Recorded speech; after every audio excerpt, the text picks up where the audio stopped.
Hi guys. So I wanted to come on. I've been wanting to come on to do a reading regarding the Roe versus Wade. Oops, let me shuffle these cards while I'm talking. I was called to kind of come on to do that. It is actually Mother's Day now. So let me get my phone out. It is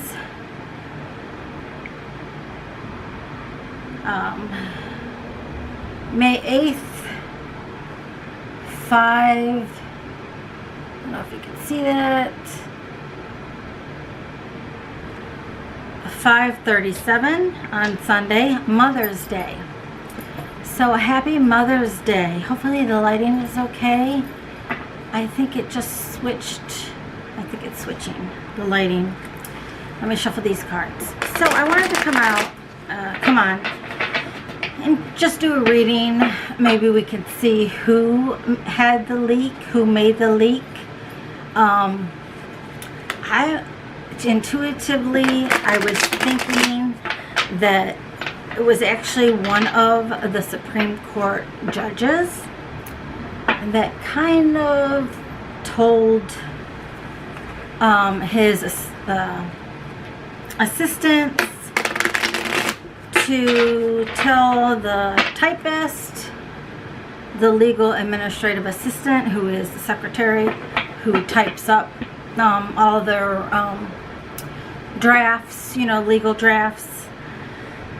It's a legal administrative assistant. I know because I went to school for that too.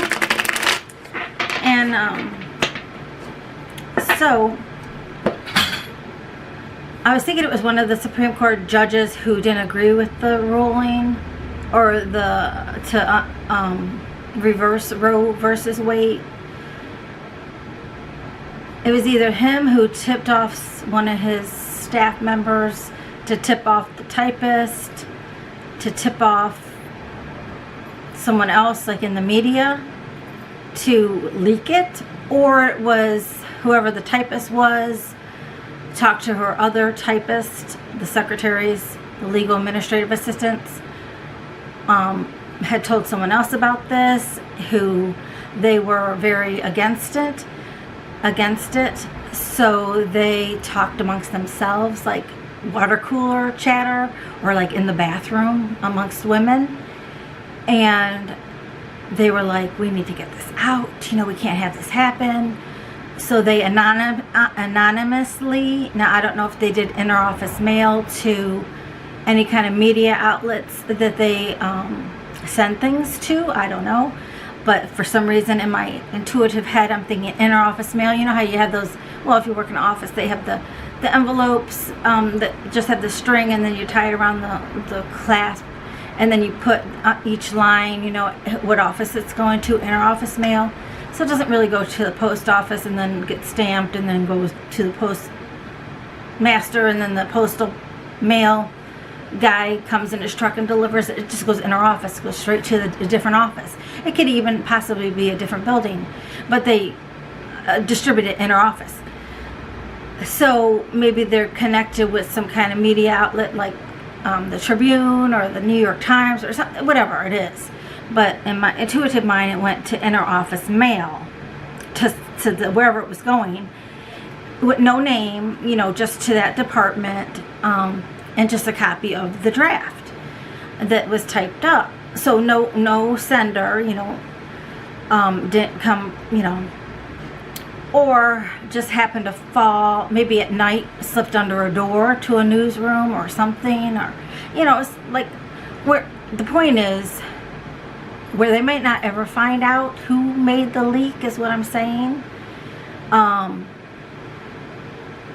So that's my intuitive hit. So we'll ask the cards, where did this leak initiate? But I think it started with a Supreme Court judge that was against this, that maybe got outruled by the other judges. I don't know. So something to that effect. So we'll see what the cards say. And the reason I wanted to do this, and then I was just watching this nice little lady that has a YouTube channel. I'll give her a shout out because she doesn't have many subscribers. She's got more than me, which isn't many. But it's Nancy, Crumb's Intuition, and she did a cute, she's got the sweetest little voice, and she did a nice little Mother's Day video. And I have been sitting on this, doing this Roe versus Wade video. You know, Terror Talks World News. Let me get my cup out. I put my glasses in my cup. Terror Talks World News, brought to you by At Heaven's Door Terror channel. So, I've been, you know, I wanted to do this video, but I kind of put it off. But then I saw her video, and I was watching it. It was a cute little video about Mother's Day, and it led me to, like, you know what, I'm going to do this. I'm going to do this on Mother's Day. So again, happy Mother's Day to all those mothers out there. Now, the reason I want to do this, I should have grabbed a water bottle. My daughter and my grandbaby and her fiance and grandbaby to be in the belly, they just came. I made them dinner or early lunch, and then we went out for ice cream, and so that was fun. So they just left. So if I look a little ragged with my hair or whatever, but so I just had my Mother's Day, so I'm done with that. But the reason I wanted to talk about this is because, and my overall theme with this is, with the ruling, is everybody has their story. So keep that in mind. Now, I have a personal view of all this, because I am the seed. I am the baby. That I am the life. Okay? I was adopted. I could have been aborted. However, I was born in 1964, and I was looking up on my phone, and in 1964 abortions weren't legal. Now, I also had my birth mother, it was a Baptist family, and you know, I'm not really sure how religious they were, but either way, 1964 abortions were not legal. Okay, so I was the life. Okay, I could have been aborted, but it would have been, you know, not safe, you know, not legal. Okay, so I am the life. All right, so I am that baby. With that said, I'm pro-life, okay, but I'm also very, very pro-choice. I think that, and this is why I paused on doing this video, because there's so many sides. And again, I will say everybody has their story. So let me just give it from, I'm the seed, I'm the infant in the womb. Okay, so I'm it. Okay, I'm the whole debate. Right to abortion versus pro-life. So, I was born. Abortions were illegal, so my mother had me. She kept me for 3 months. However, she was not educated. She was not financially stable. She had previously 2 babies from separate fathers. No shade on her, I'm not shading her, but that her parents had taken in, that she could not care for on her own. I think she lived with them also. So she had me, uneducated, not making any money, and to her, in her mind, She could not burden her parents with another child, and she could not financially take care of me herself. However, she tried for 3 months. So she felt that the best thing to do, and you know, I wasn't there. I'm like the infant. So maybe her parents even said, you know, look, we can't take on another one. You know, I'm sure she had to weigh options. So, and I'm sure she talked to her parents about it, because I did meet everybody at age 26, years and years later, and they were so happy to see me. But okay, we'll move forward to that maybe later. But so she chose the option of adoption. Now this is after I was with her. So she couldn't afford it. She couldn't afford me. She couldn't burden her parents anymore. And she just knew she couldn't care for me. But I was with her for 3 months, okay? So I did get adopted. But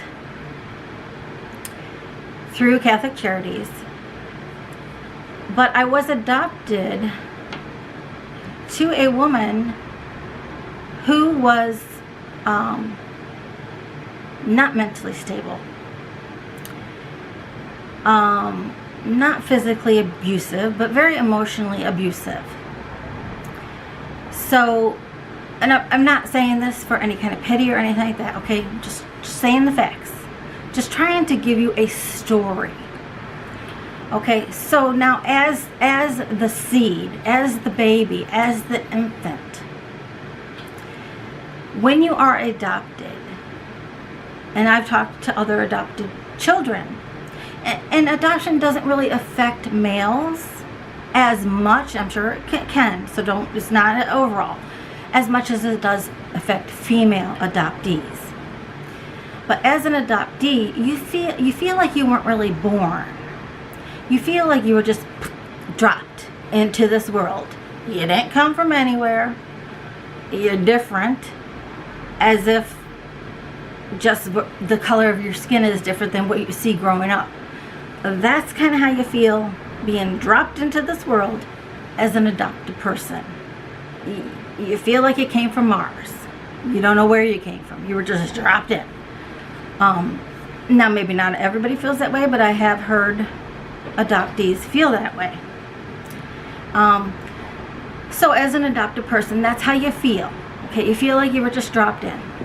Now, to pile on to that, being adopted by a mentally unsound parent, mother, not my father, not my adopted father, but mother. There was a lot of, we'll say, childhood trauma, abuse, psychological abuse, mental abuse, severe emotional abuse, okay? Now, also being an adoptive child, learning that you're adoptive, especially with an abusive parent, female parent, because you I don't know, for me, I always thought about my mother, my birth mother, not so much my birth father for some reason. I don't know if other adoptees do that, but I always, yearned for my birth mother, yearned for her. And then when I was 18, I finally, I must have had a father too, it takes two. So, but I always yearned for my birth mother, and maybe because my adopted mother was so abusive and emotionally abusive. So, so what I was going to say is, because I had an abusive adoptive mother, and knowing that I was given up. Now at this point, prior to finding out my birth parents, I didn't know I was adopted at 3 months. Although I always wondered, like, why is there no infant photos of me? The photos always start in October, or October, November. I thought that was kind of strange. Like, why is there no infant ones? I was adopted as a baby. So pile on those two things: an abusive, emotionally abusive adoptive mother, being adopted from my biological mother, and I'm not going to say this is for all, but this is what I feel, and I think intuitively it could be for some other, not all of them, but you grow up with severe abandonment issues, and especially having an abusive, emotionally abusive, psychologically abusive mother who instilled in you your whole life. Your real mother didn't want you. No one wanted you. We had to take you in. There was nowhere for you to go. No one wanted you. Drilled in your brain like your whole life. Knowing you're the adopted one. You're the adopted one.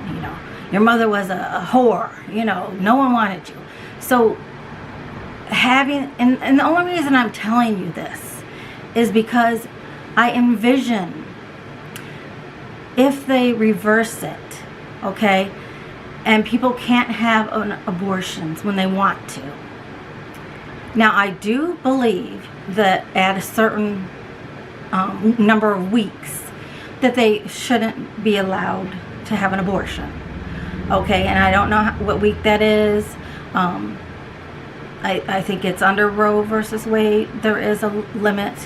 Obviously at 6 months, that to me would be murder, okay? So I'm not like saying abort whenever you want. I'm not saying that. So I think there has to be a time frame when the fetus, I would say, could function outside the womb with intensive care, with life support, like where the organs could possibly survive on their own at that point, or whatever weeks that. I'm not a doctor, so I don't know what weeks that would be. Then no, you can't get an abortion, but then okay, just put the baby up for adoption at that point if you don't want the baby. But definitely in cases of incest, rape, those severe situations, allow abortions. Because this is what I'm saying, everybody has their story. You see these and I don't want to say holy rollers, but possibly, that pro-life, how could you kill a life, And I understand what they're saying, but if a woman is not ready to have the baby, not financially, not psychologically, or got raped, and just can't even fathom that, can't even handle that trauma, couldn't even handle the trauma of giving birth to that baby and seeing that face every day of that, maybe it'll look like the person that raped them. The trauma of all that is why I think it should be a woman's option. Now, if you take that all away, you're going to have these people that have to give birth, and you're going to have a whole bunch of children that are up for adoption, okay? Which you might think is, well, that's great. There's so many women that are infertile. My biological mother became infertile because she had one daughter before me that actually was handicapped. I think, back when she had her, there was lack of oxygen, and she had cerebral palsy, and and then she had to remove her uterus, and she could no longer have children. The reason she adopted me. Okay, so this is another thing. So you're gonna have all these babies that are up for adoption, and you might think, oh, wonderful, we saved a life. But if you have mass children that are needing adoptions, number one, you might have to start orphanages. And what are people going to be now? Well, I want the blonde one with the blue eyes, and I want a girl. I don't want a boy. That kind of thing. And I don't want a black baby. I want an Asian baby. And I don't want this. They're going to be picking and choosing, like picking, eggs out of an egg carton. So you're going to have that. And then if you have too many, they're going to lax the picking and choosing. Now, my parents adopted me because, and back then you're not supposed to know the biological mother. And I don't think you're really not supposed to know who, nowadays it's a little more lax. You can agree to meet and know each other or something. But back then in 1964, you weren't supposed to know who the biological mother was. Well, my biological mother was a maid at a hotel that, she was telling her employees, I can't care for this baby. I can't take care of this baby anymore. So they took me first at their house. And I actually slept in their dresser drawer, like in a drawer. They didn't have a crib. Pulled out the bottom drawers, stuck me in there. That's where I slept. And that happened to be a relative to my biological adoptive mother. So they kind of did a little twisting and turning. And in my other videos, I told you my biological parents were quite rich. And I'm sure they paid some money to maneuver the system, and they got me. So,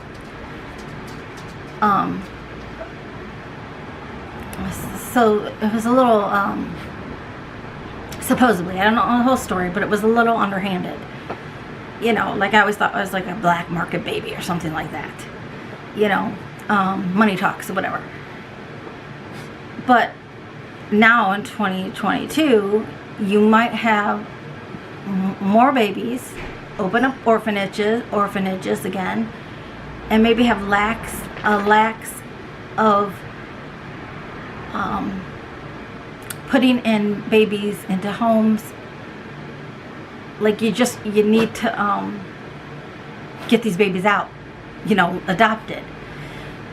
So it might lead to pushing the babies through the system, is what I'm trying to say. Whereas they're going to go into a home where the parent might be an abusive parent, which leads that seed, that baby that you're saving the life of, with years of depression, self-worth, worthlessness, like severe abandonment issues. Having to seek counseling, which I did, which I can view, everything as a bird's eye view now, and now I'm pretty mentally stable, but I'm just saying, I could see in my mind's eye that it could lead to a whole, opening a can of worms if you don't let certain situations allow for an abortion, incest, violence.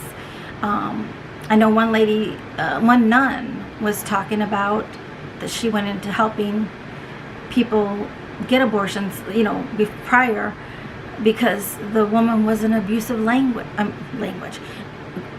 abusive relationship with a husband, and she was trying to get divorced, and she could not bring a baby into the situation. She was being abused. She was afraid that a baby would be abused. She couldn't. It just wasn't a good place, home life, for a baby to get into. So there's that too. So she needed to get herself out of this abusive situation first. Get herself together before she could find someone who was a loving partner to bring a loving child and to give this child a loving home. So I hope this is making sense. So I just want, I'm sure no one's going to watch this that's in legislation or high up, but people that, it's not just black and white. It's not a matter of life and death that people are saying. It's, okay, if you save all these lives, yes, I am pro-life, but it's not black and white. There is a gray area, and I think we need to keep that gray area. Because, back when I found out the story of my real birth mother, when I was 24, at first it was I was very heartbroken. Like, she had 2 other kids before me, and she gave me up, and I was with her for 3 months, and she still gave me up. Like how much abandonment was that for me? But I did meet her, and she was honest, and she was like, you know, I knew I couldn't provide a good life for you. You know, my parents didn't have money. I didn't have money. You know, we didn't live, we were very in much poverty. And I thought I was doing the best for you. It was the hardest decision, but I thought I would give you the better life. And at the point when I met her, you know, I graduated, I had a master's, I had I was a probation officer, I had a good job, I was very well educated, you know, and she saw me and was very proud of me and was like, I could never have given you this life that you have. You know, I didn't tell her that all the emotional abuse I took, you know, my whole life. Thank God my adoptive father, was not like that. But, you know, so I mean, I never bonded with my adoptive mother, but I had my father. So thank God, because, you know, in counseling, they were like, well, you had to have someone you bonded to, you know, and I'm like, well, it's my dog and my father. So, but anyway, so she was very confident in her decision, and she felt she was doing it for me, the best that she could give to me. So, and I respected her for it. You know, it was her decision, it was her choice. She thought she was doing it the best for me. And I understood that, and that was fine. And so I met my biological mother, and I met my maternal, well, I met both sides, because I met my father had passed, my real father, when I was 18. And it's funny, he passed when I was 18, when I was like, oh, I must have a father out there somewhere. But he passed when I was 18. He was the only child, and she had a brother, my real mom. But I met my biological, my father's mother. His dad died, and he died.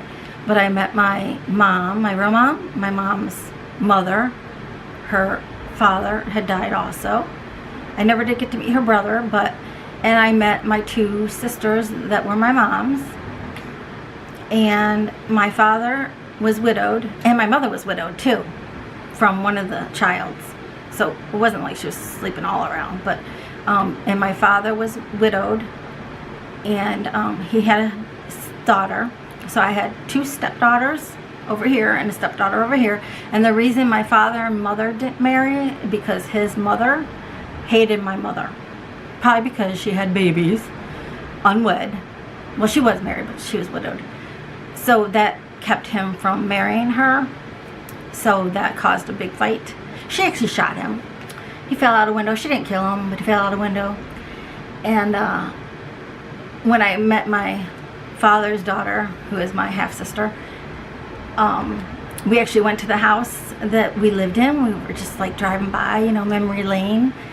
And there was a guy outside, you know, cutting the lawn. And we were like creeping, you know, past his house. And, you know, he kind of stopped, and he's like, did you guys need something? And we're like, oh no, you know, we used to live in this house. And my sister was like, yeah, you know, when she was a baby, my dad and her mom were dating, and he's like, are you the baby? Are you the baby where the lady shot the guy? Sorry, my camera stopped. But he's like, are you the baby? I mean, this was, I was like 29, 30 at this point. And so this is 30 years. And the guy was like, oh, are you the baby? Are you the baby where the lady shot the guy and he fell out the window? And we're like, yeah, that's me, you know. And he's like, do you want to come in? You know, so we're like, so we went in the house, and my sister was like, oh, there's the counter, you know, where I changed her diaper, and she was begging her dad and his mom, you know, to keep me. You know, she wanted her dad to keep me, and so I guess I was with my dad and my grandma and my half sister, and then I'd be with my mom and her parents and my two other sisters, and they were 9 years. Two of the sisters were 9 years older than me, and then the other one was like 7 years older than me. But it was like we were famous, you know, like 30 years later, that was still like the talk of the town, that house with the mom that shot my dad, you know, but didn't kill him, you know, he just fell out the window. So that was pretty interesting. So that was really fun, you know, and then I went, I flew to Arkansas because that's where my maternal side was from, and I flew down there by myself to meet my maternal side, and they were very welcoming, because sometimes the reunions aren't welcoming, you know, they don't want to know you. They gave you up, they're done with you, move on. But I had the opposite. Both sides were I had a different name because I lived with them for 3 months. So I was born with a different name, which is how I got my medical records. But anyway, so I was born with a different name. So they knew me by that name. So all these years, they were like, you know, I guess so-and-so's this age now. I guess so-and-so's got her driver's license now. I guess so-and-so may have her first boyfriend now. Or I guess so-and-so may be in college now. You know, so when I go to Arkansas, they call me by my birth name because that's what they've known me, you know, as their whole life. Now my other sister, my father's daughter, you know, she goes by my name. You know, she didn't, it didn't matter to her, you know. But if I go to Arkansas, and it kind of fit for me. It made me feel like that's why I belong here, because this is who I am. And my grandmother was so, like, when I called her for the very first time, I was trying to explain, like, well, did you have a daughter that had a baby on so-and-so date? And, you know, and then I was trying to explain, like, who I was. And she's like, honey, because they have an accent. Honey, babe, why didn't you just tell me it was you? You know, like, yeah, I'm just, hey, this is so-and-so, you know, 30 years ago, my mom had you, me, whatever. You know, it was like, she's like, oh my God, she's like, I'm so excited, you know, talking in her southern accent. But anyway, when I went to see them, you know, on the plane, I was like, I don't know these people, they're going to kill me. I was hyperventilating on the plane, but I didn't want to cause a scene because I didn't want to pass out and have them land the plane and mess up everybody's trip. But the whole point of all this with the Roe versus Wade is the people that are like, how could you kill a baby? You're such a murderer. Or, you know, the people on, that's our body, our life, you know. If I want to have 5 fucking abortions, I could have them. You know, it's my body, my way. You know, it's not black and white. Everybody has their story. And I just hope to God they leave it as is and not change it. Because everybody has their story. It's not a black and white issue. So let me just see with the cards real quick. Oh God. Let's see. I think we're at 25 minutes. Not too long. But let's just see if they could tell us who leaked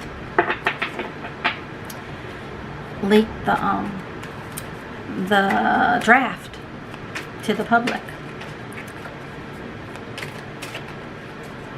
But I just thought, I have a perspective from it that I just wanted you to see.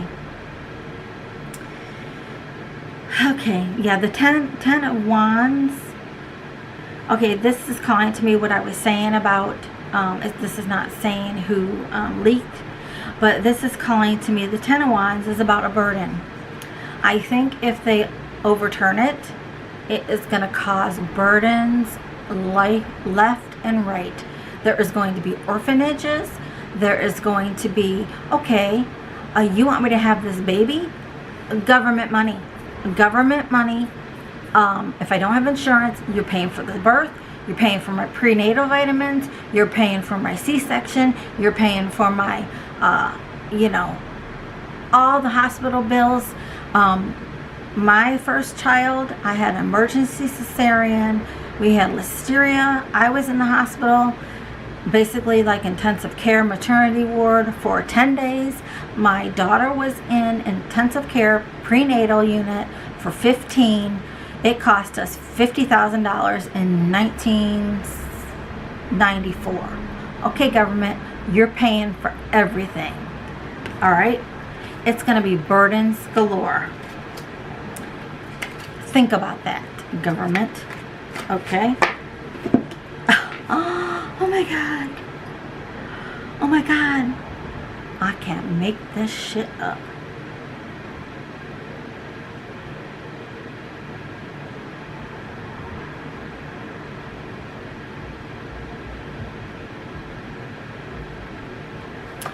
This is the Empress card.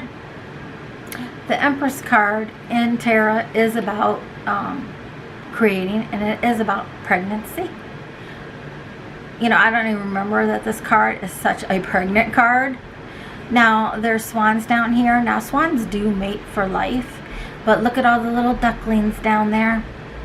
This is what I'm saying. People going to be dishing out babies left and right. There's going to be orphanages again. I don't even know. Is there still? There could be. I just think of what the book Madeline. You know, that's the only orphanage I know.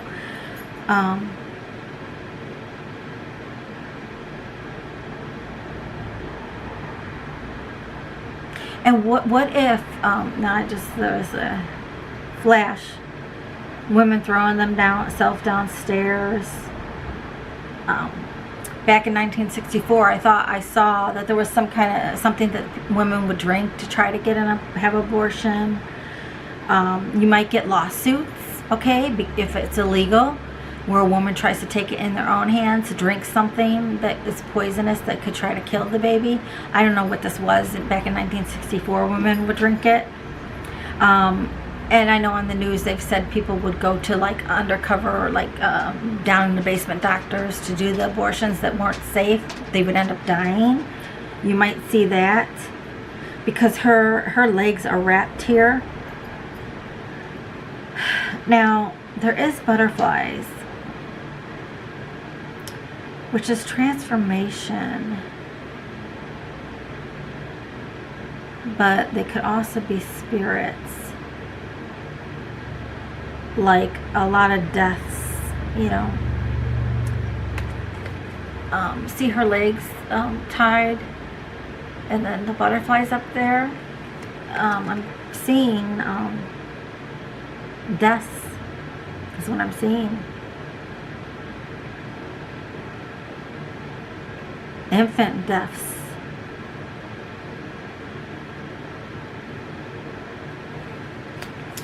And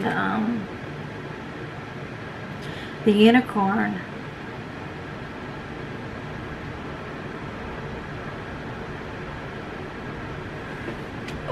Oh, my back. What did we say the unicorn was again?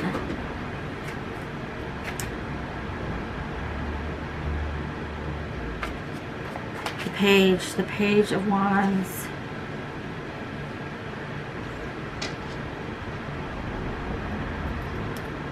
Page of wands.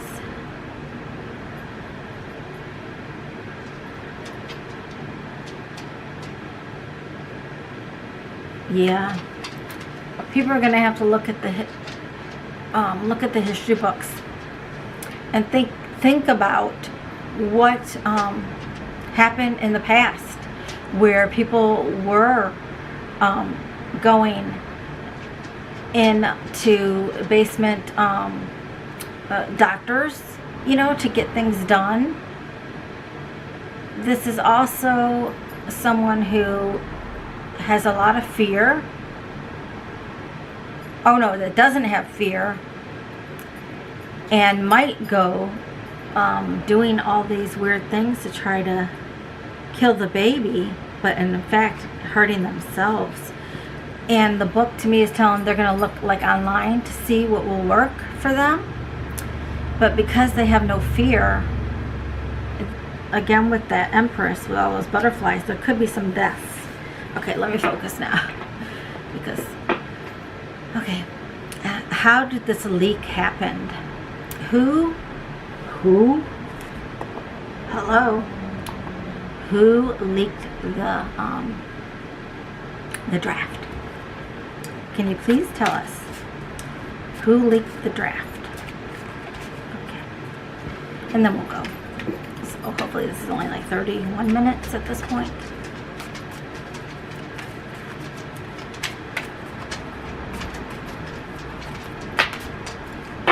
Okay. Who leaked the draft? The High Priestess leaked the draft. Again, we keep having the High Priestess come out.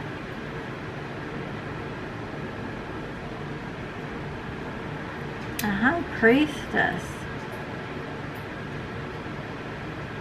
Well, it's the one that does the books. The one that does the books. I wonder if they put all the drafts in a book. Do they store all the documents in a book? Something with a book. Like I know in the court, because I work for the court system, I would dictate on a tape, and then I would give my tape to my legal secretary to type up my report for the court, you know, for going into court, because I was a probation officer, so I had to present a report to the prosecutor, the public defender, my report, and give it to the judge, give it to both sides, and then speak upon it for my client. But we would put it in the legal file to be filed.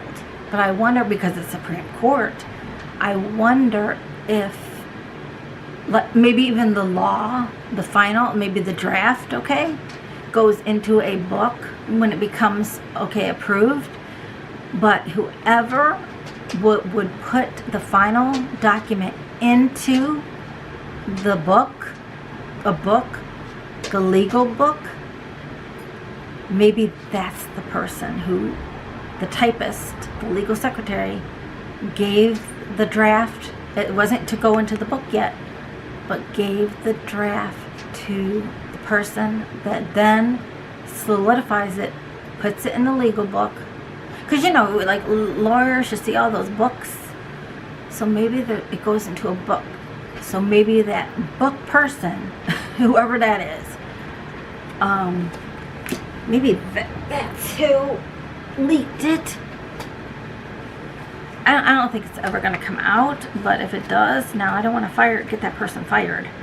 Let me just, because this is for entertainment purposes only. We don't want to get anyone fired. Let me just see what it says about the High Priestess. Because I can also look and get intuitive hits on here. The Keeper of Mysteries.